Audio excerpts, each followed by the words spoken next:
Өдрийн мэнд Mongolia Economics сэтгүүлийн хамт олон шинэ жарны эхлэл сэтгүүлийн тусгай дугаарыг бэлтгэхээр бүгд найрамдах Франц улсад альшилж байна. Тэгэхээр шинэ жарны түүхийг бүтээгчдийн хамгийн тод төлөөлөл бол яхааргүй оюутан залуус байх нь дамжиггүй. Тиймээс бид энэ удаад бүгд найрамдах Франц улсад суралцж байгаа оюун эрдэнэтэй та бүхнийг уулзалж байна. Тэгэхээр оюун эрдэнэний тухайд бүгд найрамдах Франц улсад кибер аюулгүй байдал, цахим засаглалын чиглэлээр суралцдаг.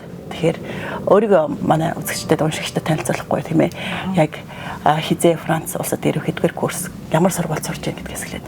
За сайн мэцхан уу. Тэгээд юун төрөнд яг ярилцлаганд өрсөнд маш их баярлалаа. За намайг оюун эрдэнэ гэдэг би Монгол улсын боловсролын яам болоод тэгээд Францын элчин сайдын яамны хамтарсан тэтгэлэгт хөтөлбөрт 2024 онд шалгараад одоо 2 дахь жилдээ магистрийн хөтөлбөрт суралцж байгаа.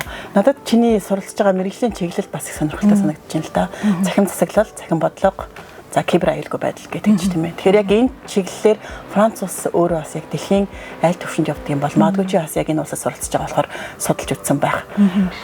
За бас дээрс нэг зүйлийг нэмээд асуухад ер нь яг энэ мэргэжлэр суралцсан ач холбогдлыг бас яаж харж байгаа вэ те? Франц улсын хувьд бол гэх юм бол өөрөө яг Франц өөрөө нөгөө Европын холбоонд ордог учраас Европын холбооны одоо GDPR гэдэг маш юм том өргөн хүрээний юм хууль гэх нь хаашаа одоо журам байгаад байгаа. За энэ нь болохоор ер нь ял Европын холбооны улсуудад хамаарна. За мөн Европын холбоонд нэвтрэж байгаа одоо ямар нэгэн те байгууллага ч юм уу яг энэ дүрм журмыг баримталжээж одоо ер нь бол хувь хүний иргэдийн мэдээллийг хамгаалах, өгөгдлөө хамгаалах зорилготой ийм журам баггүй. Тэгээд энийг энэ өөрөө яг дэлхийд дахинд анхдагч журам болсноороо хэдийгээр одоо яг хамаарах хүрээнд Европын холбоо гэж тодорхойлж байгаа боловч гэсэн маш олон улс орнууд энийг жишг болгож ашигладаг.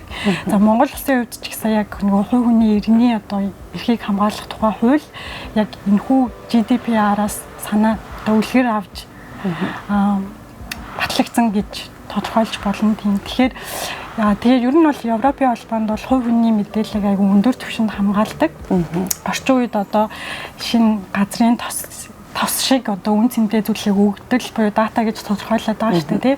Тэгэхээр ялангуяа одоо энэ Европын холбоонд яг юм одоо юу гэдэг Microsoft, Google эдэргээд энэ том байгууллагууд дандаа хвчлэн Америкийн нэгдсэн улсад байгаад байгаа.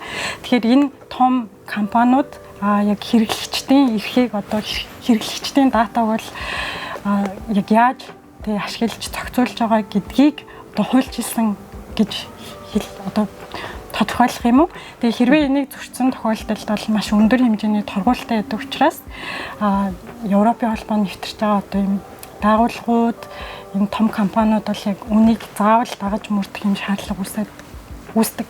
Тэгээ дээрэс нь бол Монгол улсад яг энэ иргэдийн мэдээлэл одоо энэ хуулийг тэ хэрэгжилтийг хангаж ажилладаг юм тухайлчилсан нарийн одоо мэрэгчлэлтэн байдгүй. Тэгэхээр жишээ нь одоо яг Европын энэ GDP холбоонд болохоор GDPR-ын хүрээнд тухайн байгууллага бүр тийм ямарваа нэгэн ийм өгдөл хариуцсан одоо ажилтан гэж байдаг. Тэр ажилтан яг энэ GDPR-ыг тухайн байгууллага мөрдөж гин үү? За хэрвээ ямар нэгэн хэрэглэгч гомдол гаргаад тэрийг бол ийм гомдол гаргалаа гэхэд тэр асуудлыг шийдэх зорилготойгоор ингэж ажилтдаг ийм тусгай хүн байдаг. Гэтэл яг Монголд бол энэ чиг үүрэг нь одоо өөр байгууллагатай ингэж давхцсан байдаг учраас яг энэ чиглэлийн одоо нөгөө өгж байгаа ач холбогдол нь тэр төдий хэмжээгээр буурчж байгаа ийм дүр зураг ажиглагдсан миний одоо судалгааны явц. За тэгэхээр оюун эрдэнэний хувьд төгсөөд ямар ажил хийхээр төлөвлөж гин. За эх оронд чинь бол яг чиний сурж байгаа энэ мэргэжлийн чиглэл бол үнэхээр одоо тий боловсон хүч хэрэгтэй шаардлагатай байгаа. Тэгэхээр магадгүй Монгол руугаа эргэж очих уу буцах уу тий. Тийм би одоо яг Монголын одоо Франц тэгээ Монголын хамтарсан тэтгэлгээр энэ газар сурж байгаа учраас эх орондоо эргээд очиод хувь нэмрээ тэгээ сурсан мэдсэн зүйлээ оруулах нь бол мэдээж иргэн хүний үүрэг. Тэгээд мэдээж тийм эх орондоо буцаж очимоор байгаа. Гэхдээ яг миний одоо энэ сурж байгаа салбар өөрөө дөнгөж шинэ салбар. Тэгээд миний хувьд бол эхний 1-2 жилийг илүү тийм энэ улсаас тэгээд туршлага хуримтлуулад тэгээд эх орондоо буцаж ажиллах хүсэлтэй байгаа. Тэгээд тийм Тийм байна да. Аха. Энэ зөв эх орн руугаа буцах магадгүй одоо дадлага дуусны дараа ч юм уу те ер нь Монголыгоо гэр бүлээ хэрэгсэн тийм. Тэгээ ер нь бол яг нөгөө одоо энэ Европч нь 100 бол айгүй үнэхээр халт юм лээ. Тэгээд яг тэр үед бол нөгөө Монголын задгай салхи гэдэг шиг тэр ингээд Монголын нандин гоё юмнуудтай ингээд аюу одоо л би яг өөрийнхөө нөгөө ээж аавыг гэхээсээ илүү өдөр болгон ингээд уцаар ярьчихж байгаа учраас гэр бүлээ санахаас илүүтэй ингээд эх оронд маань байдаг. Тэгээ эх орноос л мэдэрч болохоор тиймэрхүү зүйлсээ аюу их сандаг байхгүй юу. Тэгээ жишээлбэл энд махны амт ч гэсэн шал өөр. Монголоос одоо энэ Франц хичнээн одоо өндөр хүчтэй тэгээ зөндөө олон зүйлийг олж болох ч гэсэн зөвхөн Монголд л олждаг бас юмнууд байгаа шүү дээ. Тэгэхээр тэр зүйлсийг бол нэлээд санана. Тэгээд яг хөө би одоо 10 жил 20 жил болсон хүнтэй харьцуулахад 2 жил болж байгаа болохоор тэгж амар их битгэрсэн гэж хэлэх нь хаашаа. Гэхдээ яг 100 болоод ирэхээр ингээд нөгөө Монголынхаа нэг гоё зам байдаг шүү дээ. Тэрийг яг өөрөө ирэхгүй санд юм лээ. Тэгээд одоо бас нэлээд тийм нөгөө халууны үйлрэл ирж байна. Тийм энэ зуны үед бол яг Монгол руу буцна гэсэн төлөвлөгөө байхгүй байгаа. Тэгээд юу ч гэсэн сургууль маань 9 сар төгсөөд тэгээд төсөлтийн үйл ажиллагаа маань болохоор 6 сар болно. Жилийн дараа болт юм лээ. Тэгээд тэрний одоо тэр хүртэл тийм процесс одоо яг ямар ахыг сайн хэлж мэдгүй л юм. Магадгүй тийм чиний тэтгэлгийн талаар хүүхдүүд сонирхож яж магадгүй л дээ. Яг энэ ямар чутай тэтгэлэг юм бол хизээ яаж сонгох шалгаруулт юм бол ч гэдэг юм тийм ээ. Тэр талаас нь бас мэдээлэл. Тийм энэ тэтгэлгийн үед бол Монголын талаас болохоор боловсрол соёл шинжилгээ ухааны яам тэгээд Францын засгийн газар ингээ хамтарсан тэтгэлэг гэж явдаг. Тэгээд түрүүнд дурдсанчлан яг энэ сонгож авсан 10 хүүхдүүдээсээ одоо 5-ын Францын тал санхүүжүүлээд 5-ын Монголын талын санхүүжүүлэлт юм блэ.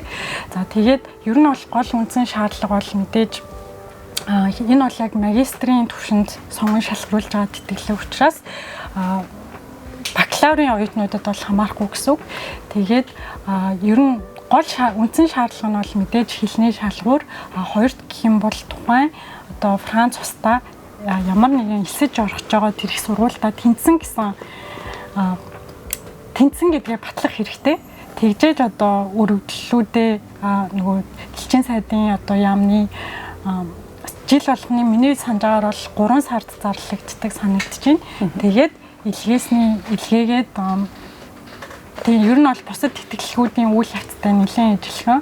Гэхдээ гол үндсэн шалгуур нь бол хэлний шаардлагаас гадна сургуультай тэнцэн байх шаардлагатай.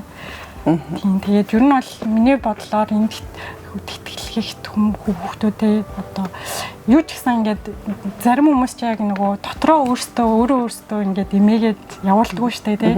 Тэгэхээр тэгж өөрийгөө ингээд үнэлж дүгнж шүүж яхахын оронд ямар тэр асууж исэн одоо материалуудыг нь бүрдүүлээд тэгээд зоригтойгоор өгөөд үзээрэй. Тэгээд гэж зөвлөмөр юм да. За тэгэхээр Монгол экономи сэтгүүлийн урилгыг хүлээн авч бидэнтэй ярилцсанд баярлалаа. Маш их баярлалаа. Тэгээд намайг урьж оролцуулсанд танай сэтгүүлийн хамт олонд ч гэсэн маш их баярлалаа гэж хэлмээр байна. Тэгээд та бүхний ажилд бас амжилт хүсье.